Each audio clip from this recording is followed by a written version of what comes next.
नमस्कार, आदाब, welcome. This is Sandeep, you watching we break news. एक टाइम पर एशिया का सबसे ज्यादा इकोनॉमिक ग्रोथ करने वाला देश श्रीलंका था, लेकिन आज प्रेजेंट टाइम में श्रीलंका इकोनॉमिक क्राइसिस से गुजर रहा है। श्रीलंका की पर कैपिटल इनकम एक टाइम पर इंडिया से भी ज्यादा थी। श्रीलंका में कई सारे टूरिज्म स्पॉट हैं, जिससे उसका रेवेन्यू 12 से 15% रहता था। श्रीलंका में लगातार कई सारी गलतियां हुई, जिसके चलते आज श्रीलंका कई सारे देशों का कर्जदार बना हुआ है, जिसमें चाइना नंबर 1 पर है। आज वीडियो में हम डिटेल में जानेंगे कि श्रीलंका में ऐसी कौन सी गलतियां की हैं जिससे उनकी प्रेजेंट में यह हालत हो गई है।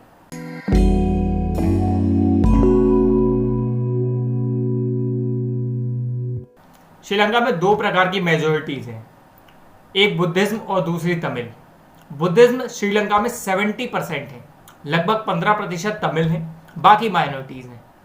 श्रीलंका में जो देश का प्रधानमंत्री है उसी का भाई राष्ट्रपति और उन्हीं के कजन श्रीलंका के 26 बड़ी मिनिस्ट्री संभालते हैं, जिसमें फाइनेंस, डिफेंस, होम मिनिस्ट्री शामिल है। परिवार बुद्धिज्म की ज्यादा वकालत करता था, क्योंकि उनकी संख्या श्रीलंका में सबसे ज्यादा है, तो वे कई दशकों से श्रीलंका की टॉप पोस्ट पर बैठे थे। एक परिवार के हाथों में सत्ता होने से नुकसान ये होता है कि जो भी वो बेवकूफियां या गलतियां करते हैं, उनको उनकी गलती पर टोकने वाला कोई नहीं होता।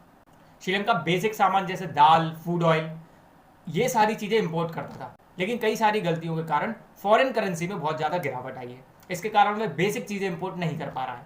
धीरे धीरे वहां पर इतना ज्यादा पैसे की कमी आ गई है कि इलेक्ट्रिसिटी कट होने लगी है दिन में 16-16 घंटे।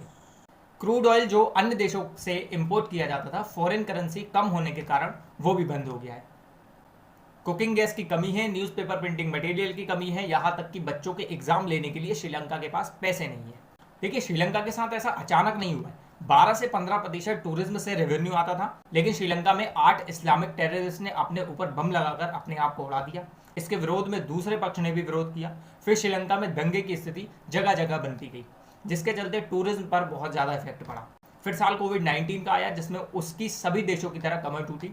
2019 में गोटाबाया राजपक्षे चुनाव जीते। उन्होंने अपनी जनता से प्रॉमिस किया कि हम वेट यानी वैल्यू एडेड टैक्स को आधा कर देंगे।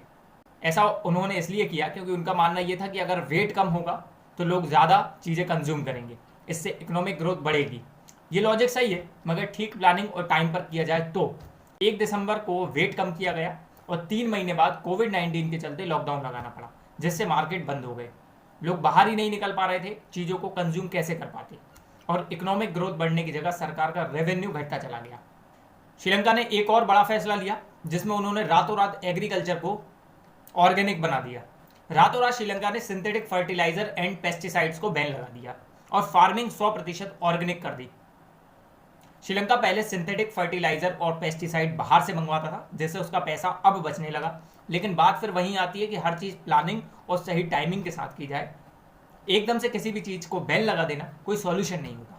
ऑर्गेनिक फार्मिंग से फर्क ये पड़ा कि श्रीलंका जो चावल दूसरे देशों को एक्सपोर्ट करता था, आज उसकी स्थिति ये है कि वह चावल दूसरे देशों से मंगा रहा था। श्रीलंका ने पिछले साल $450 मिलियन खर्च किए थे सिर्फ चावल पर। ऑर्गेनिक फार्मिंग कोई बुरी चीज नहीं है, एकदम सही है। ऑर्गेनिक फार्मिंग हेल्थ के लिए बहुत अच्छी है, ज्यादा सस्टेनेबल है, पर किसी भी चीज को एकदम से बंद कर देना, बिना प्लानिंग के कोई फैसला लेना, ये गलत है। इसका एक अच्छा उदाहरण है सिक्किम राज्य, जिसने आज से करीब 10-12 साल पहले ऑर्गेनिक फार्मिंग को अपनाया था, पर धीरे धीरे, और आज प्रेजेंट स्थिति में वे 100% ऑर्गेनिक स्टेट बन गया है। सिक्किम एक सक्सेसफुल ऑर्गेनिक फार्मिंग का एग्जाम्पल है। इतने सारे इकोनॉमिक क्राइसिस के चलते जनता का विरोध चालू हुआ और उन्होंने प्रधानमंत्री के इस्तीफे की मांग की। विरोध इतना तेज था कि प्रधानमंत्री को इस्तीफा देना पड़ा। प्रधानमंत्री के इस्तीफे के बाद महिंद्रा राजपक्षे का घर जला दिया गया। उनके कई सारे सांसद के घर पर भी हमला किया गया है। राजधानी में आगजनी की गई है, और यही सबके चलते महिंद्रा राजपक्षे को नौसेना के द्वारा कैंप में सुरक्षित ले जाया गया। जब ये बात वहां की जनता को पता चली, तो जनता ने नौसेना कैंप को घेर लिया और वहां पर भी उनका विरोध करना चालू कर दिया। श्रीलंका सरकार ने विरोधियों को देखते ही गोली मारने के आदेश दिए हैं। वहां पर सिचुएशन बहुत खराब हो चुकी है। एक सांसद है जिनको जनता ने घेर लिया था, और जनता के हाथों मरने के डर से उन्होंने अपने आप को गोली मार ली। ये खबर भी फैल रही है कि महिंद्रा राजपक्षे श्रीलंका को छोड़कर छुपकर भारत आ गए हैं, लेकिन भारत ने ऑफिशियली कहा है कि महिंद्रा राजपक्षे भारत नहीं आए हैं।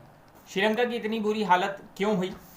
उसने कई सारे देशों से कर्जा लिया, ज़्यादातर मुख्यतः उसने चीन से कर्जा लिया। IMF के वार्निंग देने के बाद भी चाइना से भी कर्जा लेता गया, और कुछ समय ऐसा आया जब वो उसका मूल तो क्या, उसका ब्याज भी नहीं दे पा रहा था, इसके चलते चाइना ने धीरे धीरे उसकी चीज़ों पर कब्जा करना चालू किया। एक हम्बनटोटा एयरपोर्ट है जिसको चाइना ने कर्ज ना देने के चक्कर में उसको वहाँ से 70 से 80% उसका स्टॉक उसने ले लिया। आज पूरी दुनिया के सामने श्रीलंका एक बहुत बड़ा एग्जाम्पल है। श्रीलंका से पूरे विश्व को बहुत कुछ सीखने को मिल रहा है। भारत में बैठे वे लोग जो देश चला रहे हैं उनके लिए श्रीलंका एक सबब है, और साथ ही भारत की जनता को भी श्रीलंका से बहुत कुछ सीखने की ज़रूरत है। वीडियो अगर इन्फॉर्मेटिव लगा हो तो वीडियो को लाइक ज़रूर कीजिए, हमारे चैनल को सब्सक्राइब जरूर कीजिए, क्योंकि हम आगे भी ऐसे इन्फॉर्मेटिव वीडियोज़ लाते रहेंगे। धन्यवाद।